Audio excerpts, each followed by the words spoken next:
जो मुझे आपके पश्चिमी सिंहभूम की जानकारी दी गई है, लगभग 724 पोटोहो खेल मैदान बनाया जा रहा है, जिसमें लगभग 114 पूरे कर लिए गए हैं और अभी लगभग 420 के लगभग मैदानें बन रही हैं। क्योंकि हम इस क्षेत्र में जानते हैं, हमारे ग्रामीण क्षेत्र में जो खिलाड़ियों का एक बहुत बड़ा पोटेंशियल हमें दिखता है, उसे भी हम लोगों ने इस बार निखारने का प्रयास किया है। पहली बार राज्य अलग होने के बाद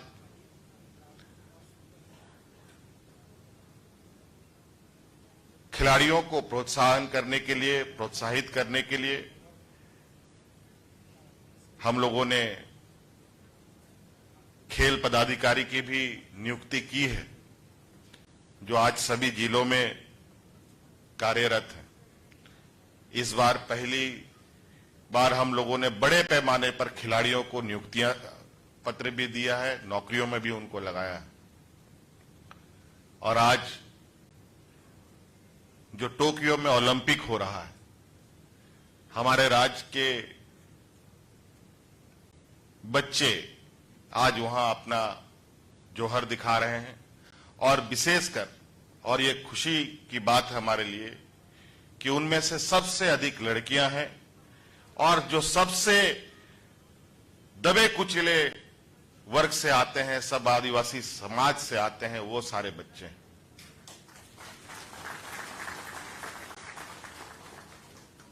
सीमित संसाधन क्या, बिना संसाधन के आज वो इस मकाम पर पहुंच रहे हैं। हमें गर्व होना चाहिए और उनको आगे बढ़ने का मौका देना चाहिए। और हम लोग इस पर बहुत तेजी से काम कर रहे हैं। राज्य को खनिज संपदा के नाम से जाना जाता है।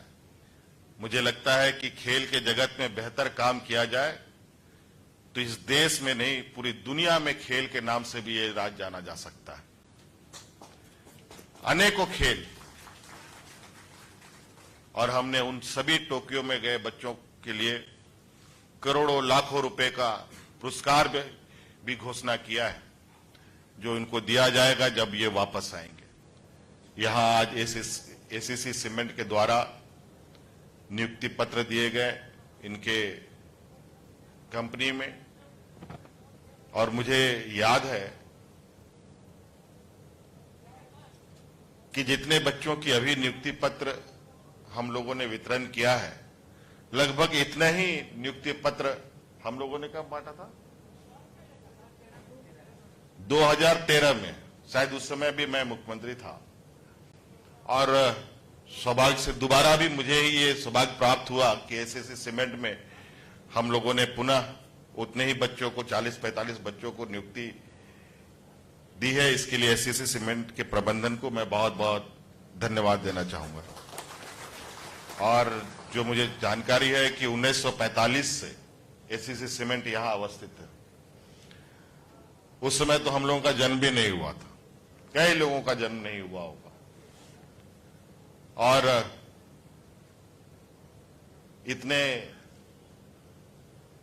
पुराने यूनिट को निश्चित रूप से प्रबंधन की भी जिम्मेवारी, और जो यहां पर जिन लोगों ने भूमि दी है उनकी भी जिम्मेवारी बनती है कि ऐसे उद्योग कभी बंद ना हो, ये सभी चीजें आपसी तालमेल के साथ चले। और निश्चित रूप से प्रबंधन ग्रामीणों का ध्यान रखेंगे। तो मैं भी ये आश्वस्त करता हूं कि ग्रामीण भी उस उद्योग का जरूर ख्याल रखेंगे, क्योंकि रोजगार हर किसी को जरूरत है। इसके लिए ये एक अच्छा संकेत है कि इतने सालों से ये इतनी बड़ी इंडस्ट्री यहां पर अवस्थित है। आज हम लोग बहुत छोटे से कार्यक्रम में यहां आप लोग के बीच में आए हैं। थोड़ी सी हमारी भी, हालांकि काफी मुझे कहा गया कि तबीयत खराब है, तबीयत खराब उतनी नहीं है, लेकिन हाँ थोड़ा सा जरूर दिक्कत है, लेकिन हम लोग उतने में कोई दिक्कत नहीं होती है आप लोगों तक पहुंचना। आप लोगों को देखने के बाद पुनः हम लोगों का आप लोगों के बीच में रहना ही है। मैं तो अभी आप लोगों को देख कर कितने लगता है कि कितने बरसों के बाद लोगों से मिल रहा हूं, ऐसा प्रतीत हो रहा है। लगता है कि हम लोग जेल से बाहर आए हो, ऐसा लगता हो। इसलिए सभी कुछ ठहरा ठहरा सा है। ऐसे स्थिति में अब लगता है इस संक्रमण के बीतते बीतते हमें एक नया दुनिया देखने को मिलेगा। इसके लिए भी हमें तैयार रहना होगा। अभी हमारे स्कूल बंद है, कॉलेज बंद है, सभी शिक्षण संस्थानें बंद है।